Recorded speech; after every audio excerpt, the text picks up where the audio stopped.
Bismillahirrahmanirrahim. Assalamualaikum warahmatullahi wabarakatuh. Perkenalkan, nama saya Nur Fajar Iskandar. Pada kesempatan kali ini, kita akan membahas mengenai Image Restoration Theory. Langsung saja kita masuk pada pembahasan.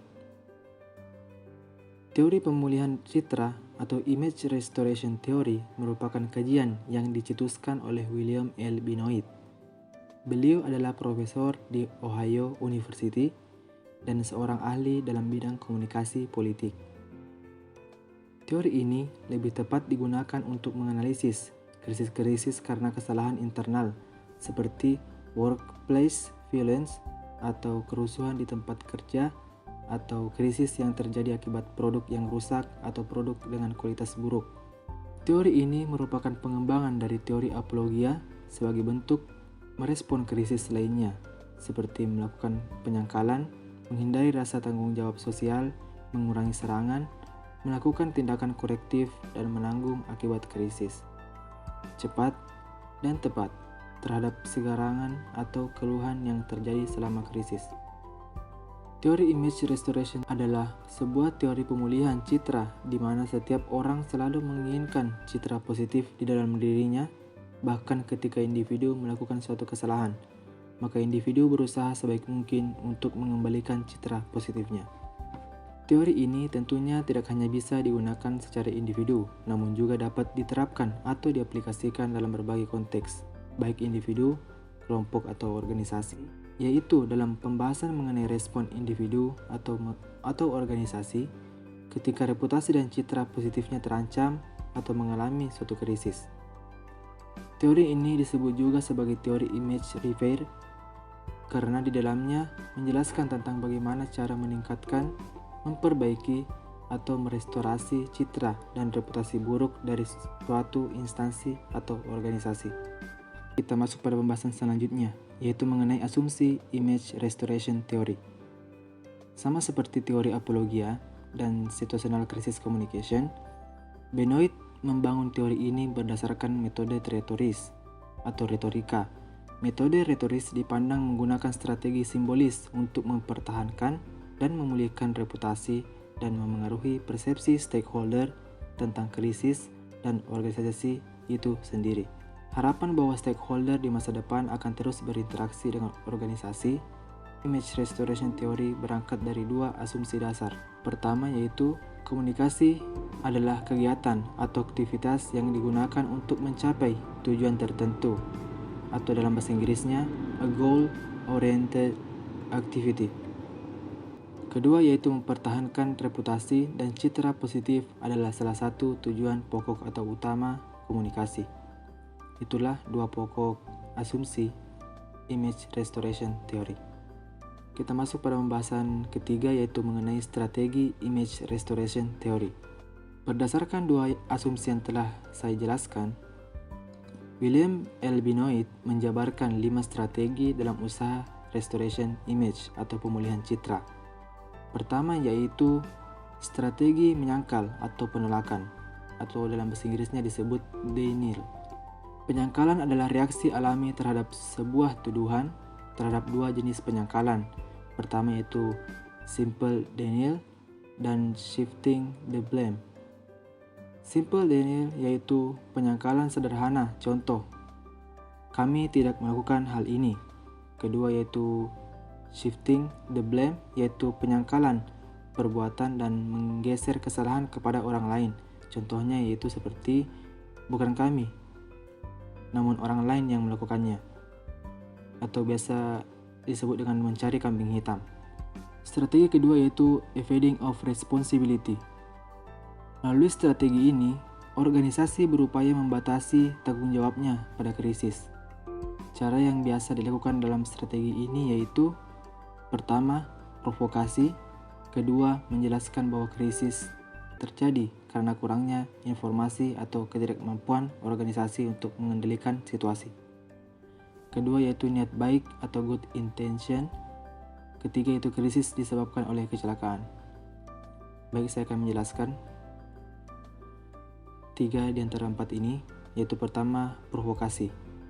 Provokasi adalah respon terhadap perilaku pihak lain, misalnya organisasi mengambil langkah-langkah tertentu sebagai akibat dari tindakan reaktif terhadap serangan pihak lain. Kemudian yaitu niat baik atau good intention.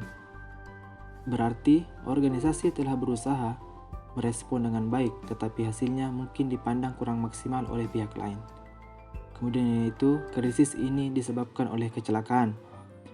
Dengan asumsi bahwa kecelakaan itu adalah kecelakaan yang tidak direncanakan, organisasi juga mengalami rugi dan bahkan dapat dikonstruksikan sebagai bencana atau musibah.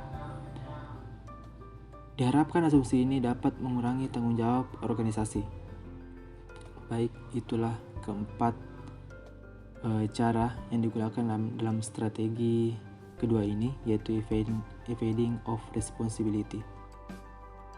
Selanjutnya kita akan membahas mengenai strategi ketiga, yaitu reducing offensive of event. Pada strategi ini, Benoit membuat pihak tertuduh atau sekelompok orang atau individu yang melakukan sebuah kesalahan terlihat patut diberikan sebuah keringanan. Pada strategi ini, Benoit mengelompokkannya menjadi beberapa varian. Saya akan menjelaskan pada varian pertama, yaitu bolstering. Bolstering itu mencoba mendapatkan simpati publik dengan mengutip tindakan positif yang telah dilakukannya di masa lalu dan diterima oleh publik. Kemudian itu varian kedua, minimization, yaitu mencoba untuk meminimalisasi perasaan negatif terhadap hal yang terjadi dengan cara memberikan persuasi yang baik. Kemudian yang ketiga yaitu differentiation, yaitu pihak tertuduh mencoba untuk membuat perbedaan antara tindakan terdakwa dan tindakan serupa lainnya yang kurang menyenangkan. Keempat yaitu transcendence, yaitu strategi ini dilakukan dengan cara membandingkan suatu kejadian dalam konteks yang berbeda. Kelima yaitu attack accuser. Pada strategi ini, pihak tertuduh berharap kredibilitas penuduhnya bisa rusak sehingga tuduhan mereka akan dipertanyakan. Kemudian yang terakhir yaitu varian compensation. Compensation ini adalah bentuk suatu hal yang ditawarkan oleh pihak tertuduh untuk menebus kesalahan itu. William L. Benoit menyatakan bahwa kompensasi dianggap sebagai suap. Kita masuk pada strategi keempat pada teori ini, yaitu corrective action.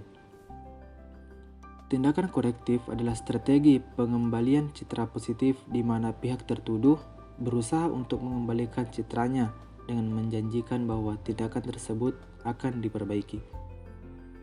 Kemudian yang strategi yang kelima yaitu menanggung akibat krisis.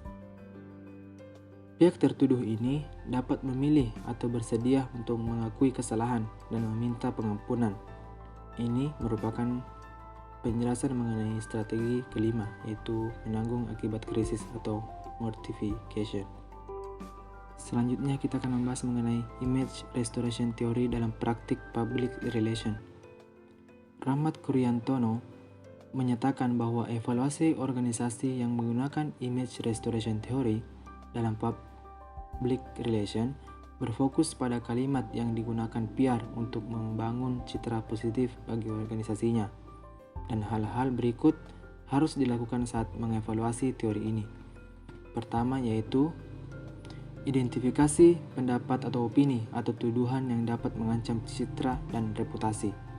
Kedua yaitu publik yang menaruh perhatian pada kasus yang terjadi atau silence public atau aware public harus dianggap sebagai kelompok yang tidak setuju dengan kasus yang terjadi. Ketiga yaitu mengidentifikasi isu apa saja yang diketahui publik. Keempat, organisasi tidak boleh menganggap ringan suatu masalah atau kasus. Yang kelima, organisasi harus menentukan siapa yang menjadi target atau sasaran dari pesan-pesan komunikasi. Keenam, menentukan strategi pemulihan berdasarkan penilaian atau evaluasi terhadap suatu situasi krisis.